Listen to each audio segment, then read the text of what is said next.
The year was 2017. Nintendo just released the Nintendo Switch.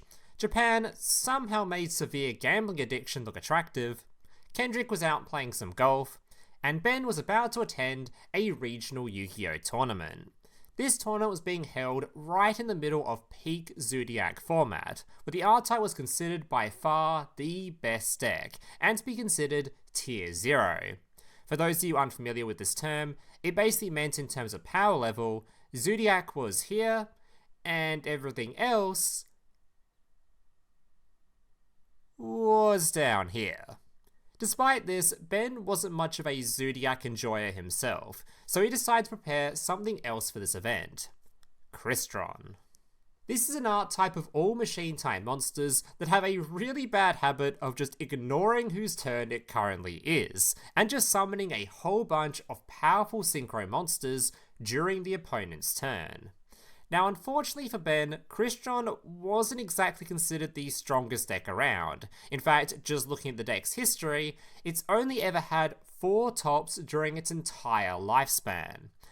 But that wasn't all Ben was planning on bringing to this event.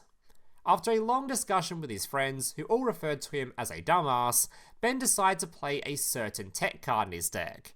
Now, I'm not going to say what that card is just yet, as it would spoil the surprise, but let's just say it was a fairly brave inclusion. It was round 4 of the event, and Ben was doing surprisingly well, coming off the back of winning his last 2 matches. He was up against, surprise surprise, a Zodiac player, who thankfully lost the dice roll, allowing Ben to go first.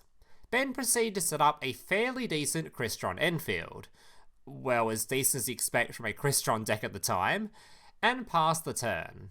From here, the game instantly became a bit of a grind fest, as although Zodiac was considered a Tier 0 deck, it wasn't exactly known for having insanely explosive turns like you'd expect from a more modern Tier 0 deck, which had allowed Ben to continuously clear his opponent's field through various different synchro effects for multiple turns in a row.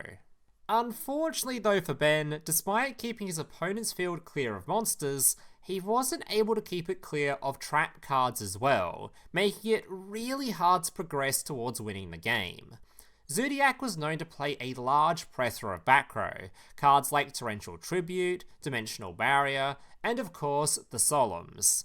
And his opponent was no exception, playing multiple copies of each, but it's important to note at this point, because the duel had been going on for quite some time, his opponent had managed to reduce his own life points down to 4,000, as the Solemns cost life points in order to activate.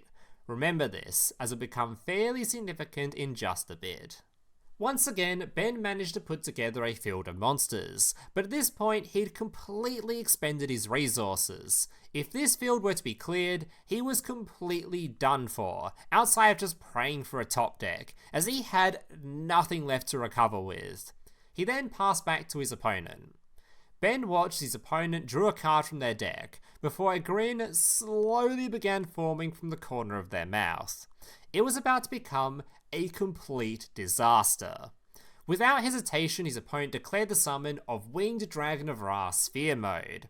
Now, for the people that don't know of this card, despite the name, this card in a competitive setting has absolutely nothing to do with the God card you probably recognize. In a competitive setting in a monster-heavy format, this card is often used as a very powerful form of removal. In order to summon this card, you must tribute 3 monsters, but here's the catch. These monsters do not have to be from your field. They can be from your opponent's field, to which it is then summoned to the opponent's field to take their place.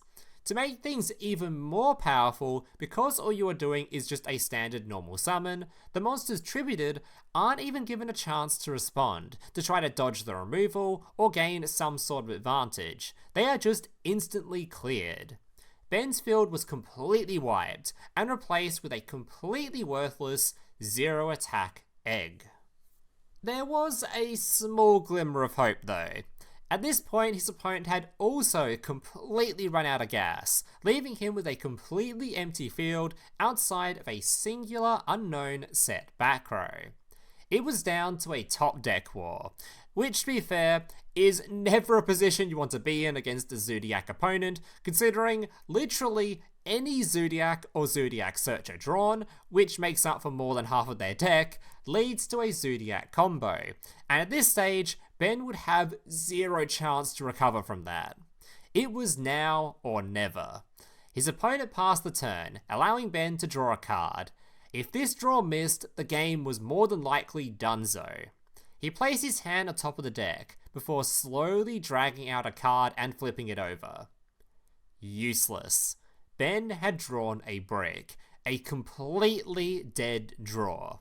This game was well and truly over. Well, at least it should have been. Ben began to smile before looking his opponent dead in the eye. I activate Sphere Mode Effect. There was a moment of silence before Ben watched his opponent's jaw practically hit the floor. You see, Sphere Mode has an additional effect. How the card was used competitively wasn't actually how the card was intended to be played when it was designed. It was meant to be played inside of a Winged Dragon of Ra themed deck, hence the name. After summoning itself to your opponent's field, during the next end phase, it would swap back to your own field, to which you were then able to use its additional effect to tribute itself and summon the god card himself straight from your deck with 4000 attack. Now this effect was generally considered way too slow, and most of the time your opponent wouldn't leave the egg on the field anyway.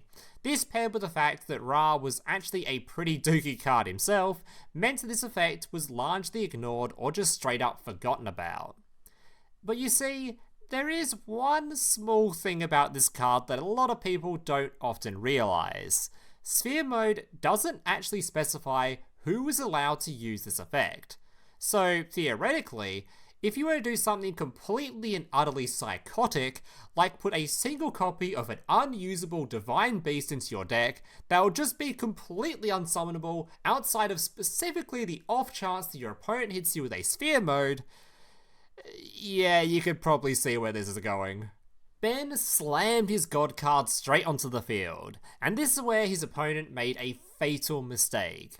Being at 4000 life points and currently staring down a gigantic 4000 attack monster, he panicked and immediately responded by revealing his set card, Scapegoat.